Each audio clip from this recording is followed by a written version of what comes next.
Jokes, विनोद. Video शेवटपर्यंत पहा.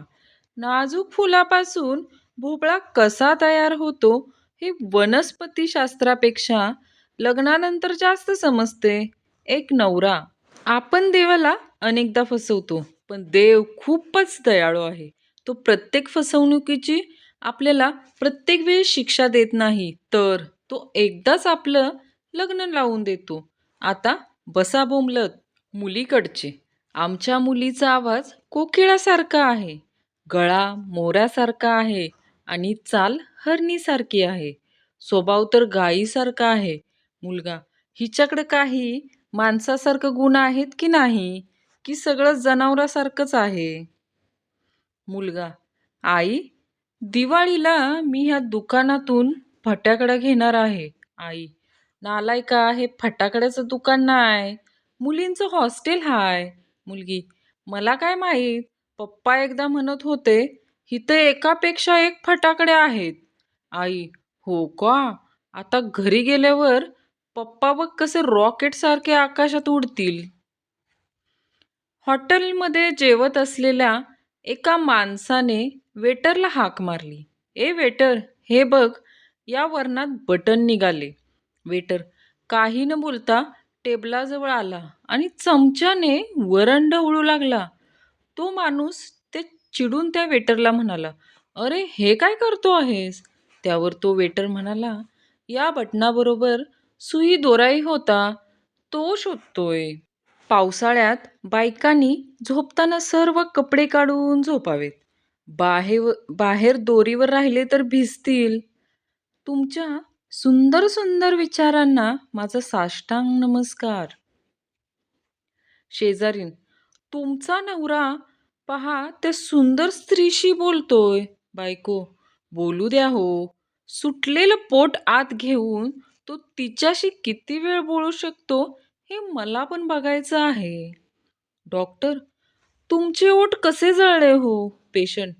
माझी बायको माहेरी चालली होती, तिला सोडायला रेल्वे स्टेशनला गेलो होतो. डॉक्टर. मग पुढे? पेशंट. त्या आनंदात मी त्या इंजिनचा मुक्का घेतला. काल नेट बंद होतं, म्हणून रात्री 8 वाजता जेवण झाल्यावर लगेच झोप आली. घरच्यांनी उचलून दवाखान्यात नेलं. म्हणे आमचा पोरगा रात्री 2-2 वाजेपर्यंत जागतो. आज बेशुद्ध झाला का काय? एक भुरटा चोर आपल्या खिसे कापू मित्राला म्हणाला, आज एक बाई दार उघडं टाकून शेजारणीकडे गेली असताना मी घरात शिरलो आणि माल घेऊन बाहेर पडत असताना ती बाई दारात हजर. मग काय मार खावा लागला का? मित्राने विचारले. छे छे, दूध जळल्याचा वास आला म्हणून मी गॅस बंद करायला आत शिरलो, अशी सबब सांगताच ती बाई आत आणि मी बाहेर. शिक्षक. बंड्या. शिक्षिका. मुलांनो, एक कविता पाठ केली तर मी गालाचा किस देणार, 2 केल्या तर ओठांचा देणार. बंड्या. बाई हातरून टाका, माझ्या सगळ्या कविता पाठ झाल्या आहेत. बाईंनी गण्याला विचारलं, आश्चर्य म्हणजे काय? गण्या. आश्चर्य म्हणजे चमत्कार किंवा नवल वाटावी अशी गोष्ट. बरोबर. गणू, त्याचं एक उदाहरण सांग. गण्या. काल माझी आई सांगत होती की तुझ्या बाईंचं लग्न ठरलं हे एक आश्चर्यच आहे. पप्प्याचे बाबा FTV बघत असतात. अचानक पप्प्या येतो, तर परिस्थिती सांभाळण्यासाठी ते म्हणतात, अरे गरीब मुली आहेत या, कपडे घेण्यासाठी पैसे नसतात त्यांच्याकडे. तर पप्प्या म्हणतो, याच्यापेक्षा अजून गरीब मुली आल्या तर मला पण बोलवा. कॉलेजमध्ये जेव्हा एखादी मुलगी पेन मागते, मुलगा. कोणता देऊ? निळा, काळा की हिरवा? त्याला काय करू आणि काय नको असं होऊन जातं. आणि जेव्हा एखादा मित्र पेन विचारतो, मुलगा. हाड, साधा पेन घेऊन येता येत नाही कॉलेजमध्ये, शिकायला येतोस की मुलींना बघायला? राग आल्यावर बायका नवऱ्याशी बोलत नाहीत इथपर्यंत ठीक आहे, पण त्या भांडी का आपटतात? कारण भांड्यावर नवऱ्याचं नाव असतं. तेवढंच नवऱ्याला उचलून उचलून आपटल्याचं समाधान. बायकोला सरप्राईज देण्यासाठी नवऱ्यानं नवीन कार विकत घेतली आणि मोठ्या तोऱ्यात घरी निघाला. दरवाजात पोहोचताच त्यानं बायकोला आवाज दिला आणि म्हणाला, प्रिये, बघ, आज मी तुझ्या इतक्या वर्षाचं स्वप्न पूर्ण केलं. बायको स्वयंपाकघरातून ओरडली, अरे बापरे, सासूबाईंना काय झाले? सकाळी तर चांगल्या होत्या. जॉन इब्राहिम, मी कपडे काढले तर माझी बॉडी बघायला 100 लोक उभे राहतात. ऋतिक रोशन, हां, माझी बॉडी बघायला 500 लोक उभे राहतात. जर तुमचा भाऊ किंवा बहीण सकाळी झोपेतून उठत नसतील तर त्यां त्यांच्या कानात जाऊन बोलायचं, बाबा तुझा मोबाईल चेक करतायत बघा, तुफान येऊन येईल तुफान. लाईट बिल खूप जास्त आल्यामुळे चिडून आई पिंटूला ओरडत असते. आई, काय रे, एवढे बिल कसं काय आलं? सारखे का लाईट चालू ठेवतोस?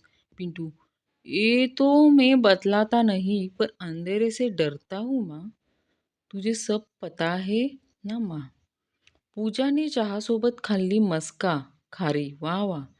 पूजाने चहासोबत खाल्ली मस्का खारी आणि म्हणते, कशी आपले हात भारी, आपली लात भारी, मायला आपलं सगळंच लय भारी.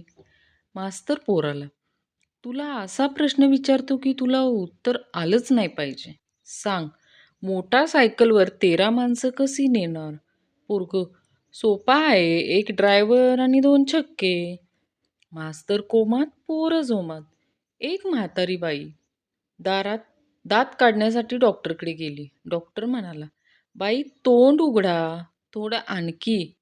म्हातारी बाई वैतागून, अरे आता काय तोंडात बसून दात काढणार आहेस का? गाईच्या पोटात 33 कोटी देव आहेत हे जरी खरे मानले तरी येता जाता तिच्या पोटाला हात लावू नका सारखा.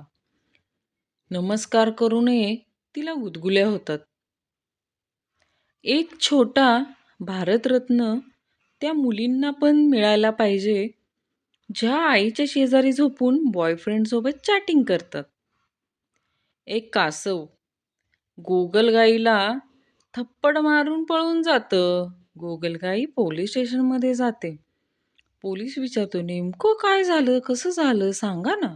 गुगल, सगळी घटना एवढ्या वेगाने घडली की काही कळलंच नाही हो. All is well in real life.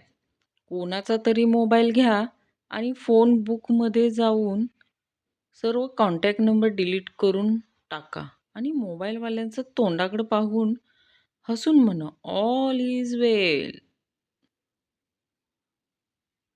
न्यूटनच्या बायकोचा उखाणा.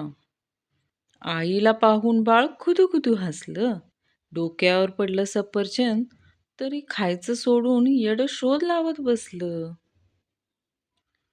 जो मुझे वोट देगा उसको पिलाऊंगा बोर्नविटा. जो मुझे वोट देगा उसको पिलाऊंगा मैं बोर्नविटा.